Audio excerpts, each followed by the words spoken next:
Mekelle was yet again hit by an aerial bombardment targeting civilians in Tigray. This new drone attack was carried out in the middle of the night of August 30. The attack was carried out in several areas, including the Mekelle General Hospital. We visited Aida Referral Hospital the next day to talk with the survivors of the attack. This is one of the survivors. He was admitted to Aida yesterday, right after the drone attack. We found him unconscious on his bed in the emergency room. We tried talking to him right after he gained consciousness, but he was too weak to talk to us. We met with another survivor, who was resting at another room. He tells us that the drone attack was carried out in residential area while everybody was asleep. We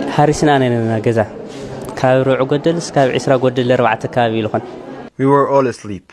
It was around 9:45 p.m. We just heard a sound. We didn't know if it was a drone attack or else because we were asleep. When we started hearing sounds, I came out to the courtyard. That is when I was hit. Sister Tigrai, a nurse at the hospital, tells us that her and her colleagues started hearing blasts at around 9:30 p.m. and that the casualties started arriving at the hospital at around 10:30 p.m.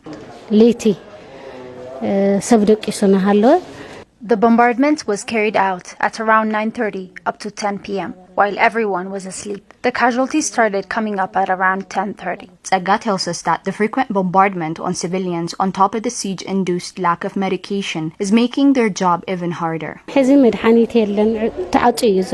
We are under siege. There is no medication, so we're struggling to give treatment. Lack of medication is making our job hard as it is. But with the recent airstrike added, we are struggling.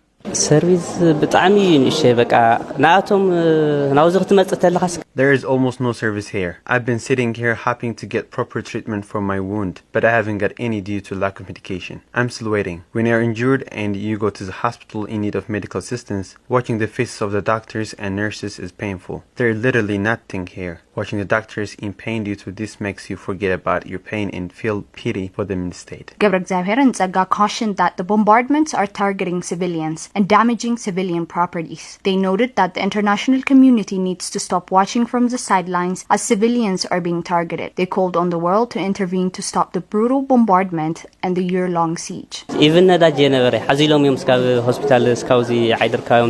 People carried me on their backs and brought me here because we couldn't find a car. You can't find a car in daytime, let alone nighttime, because there is no fuel. On top of this, civilians are being bombarded on a daily basis.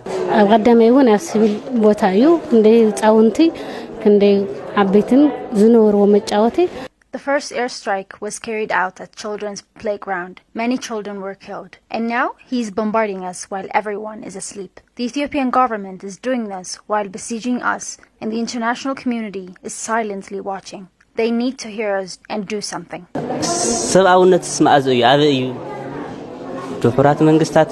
Where is humanity? What are the United Nations and other organizations doing? Why are they even founded if they can't do anything in a situation like this? If they can't protect civilians? Why are they watching silently from the sidelines while we are being shocked, while children are being starved and bombarded? The international community needs to stop giving us deaf ears and needs to intervene now.